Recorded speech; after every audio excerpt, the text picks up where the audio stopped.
Hello everyone, welcome back to my channel and welcome back to a new vlog.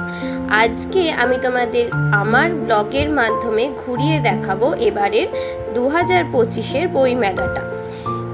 যারা যারা গেছো তাদের তো আরেকবার দেখা হয়ে যাবে এবং যারা যারা যাওনি তারা তো আমার ব্লগের মাধ্যমেও ঘোরা হয়ে যাবে। আমরা যখন ঢুকেছিলাম 7 নম্বর গেট দিয়ে, তখন সামনেই এখানে এরম বাউল গানের একটা পারফরমেন্স হচ্ছিল। আর বইমেলার প্রাঙ্গণটা অনেক রকমের সুন্দর সুন্দর ফুল গাছ দিয়ে ভীষণ ভালোভাবে সাজিয়েছিল। এখানে ঢুকতেই ছিল ফ্যামিলি বুক শপটা।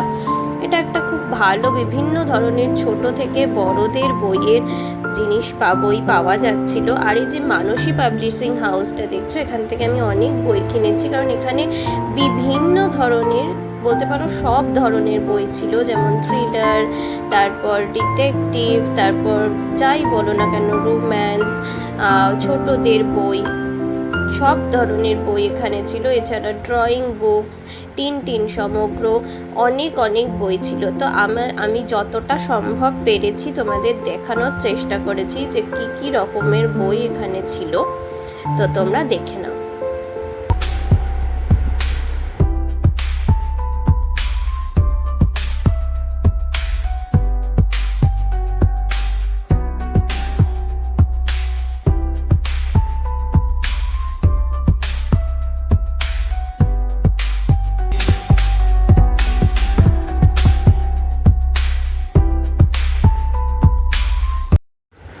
আর তারপর ওখান থেকে বেরিয়েই ঠিক মানসী পাবলিশিং হাউসটা যেটা আছে তার উল্টো দিকেই ছিল একটা ব্যাগের স্টল, যেখানে ভীষণ সুন্দর সুন্দর বহু থিমের ব্যাগ পাওয়া যাচ্ছিল।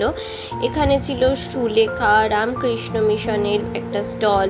রামকৃষ্ণ মিশনের যে স্টলটা ছিল সেখানে ঠাকুরমা এবং স্বামীজির বিভিন্ন ধরনের বই পাওয়া যাচ্ছিল। এছাড়া ছোটদের স্টোরি বুক পাওয়া যাচ্ছিল, স্পিরিচুয়াল। তাছাড়াও ঠাকুরমা এবং স্বামীজির বিভিন্ন ছবি, এখানে তোমরা ছবি, ক্যালেন্ডার, এগুলো তোমরা এখানে পেয়ে যাবে। আর তারপর আমরা ঘুরতে ঘুরতে, মানে যতটা চেষ্টা করেছি ঘোরার, কারণ বইমেলাটা তো অনেকটাই প্রাঙ্গণ নিয়ে, মানে অনেকটা জায়গা নিয়ে তৈরি হয়, তো সবটা আমরা দেখতে পাইনি। এখানে যাদবপুর বিশ্ববিদ্যালয়, বর্ধমান বিশ্ববিদ্যালয় এবং বই মেলা, এই যে বইয়ের যে সেলিব্রেশন, এই বইয়ের এত সম্ভার, প্রত্যেকটা পুস্তক প্রেমীর কাছে খুবই, মানে আমরা অপেক্ষা করে থাকি কবে আবার বই মেলা হবে। কারণ আমরা যত না বই এমনি জানি বইয়ের নাম, ওখানে গিয়ে আরও বিভিন্ন ধরনের বই দেখে আমাদের কিনতে ইচ্ছা করে। আমরা জানি যে কোন কোন বই নতুন এসছে, নতুন লেখকের বই। আমাদের কাছে এটা খুবই একটা, মানে সারা বছর আমরা ওয়েট করে থাকি বই মেলার জন্য।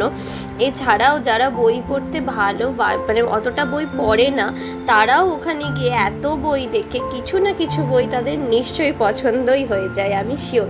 তোমরা কি আমার কথার সাথে রিলেট করতে পারছো? তাহলে একটা কমেন্ট করে অবশ্যই আমায় জানিও। তারপর আমরা ঘুরতে ঘুরতে আরেকটা স্টলে ঢুকেছিলাম এবং এখানে এই ধরনের অনেক বই পাওয়া যাচ্ছিল, যেমন রহস্যের গল্প, ভূতের গল্প, দেখতেই পাচ্ছ, ডিটেকটিভের আছে, সানডে সাসপেন্স আছে, ভারতের শেষ হিন্দু রাজা, তদন্তে লালবাজার, এরকম অনেক রকমের সুন্দর সুন্দর গল্পের বই তোমরা এখানে পেয়ে যাবে। তারপর ছিল অন্নপূর্ণা পুস্তকালয়, আর তার উল্টো দিকেই ছিল মাতৃশক্তি স্টল, মানে তোমরা বুঝতেই পেরেছো দক্ষিণেশ্বরের স্টল। আর এখানে ছিল গাংচিলের স্টল। দেখো, আমি জুম করে দেখানোর চেষ্টা করেছি এখানে মোটামুটি কি গল্পের বই এই স্টলে তোমরা পেয়ে যাবে। আর ছিল আপনজনের স্টল, যেখানে বিভিন্ন ধরনের পুরনো এবং যেগুলো রেয়ার বুক সেগুলো পাওয়া যায়।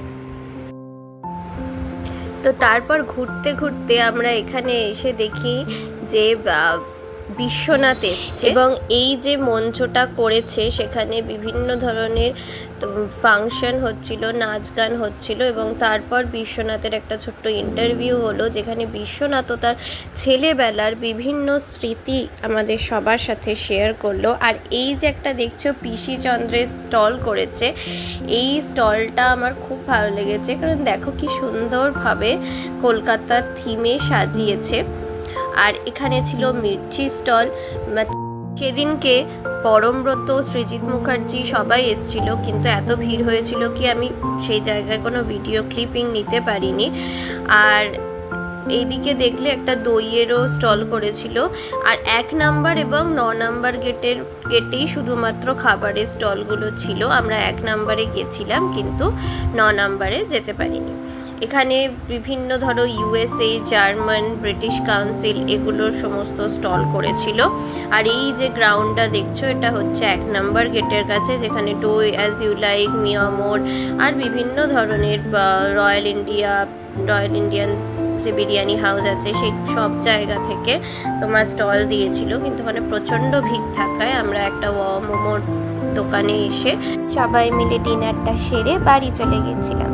আর বই মেলাটা সাধারণত করুণাময়ী সল্ট লেকে হয়, তো তোমরা গেলে পরের বছর নিশ্চয়ই যাও। তো আজকে এইটুকুই, টাটা। যদি কিচ্ছু ভালো লেগে থাকে তাহলে প্লিজ আমার চ্যানেল সাবস্ক্রাইব করো। বাই।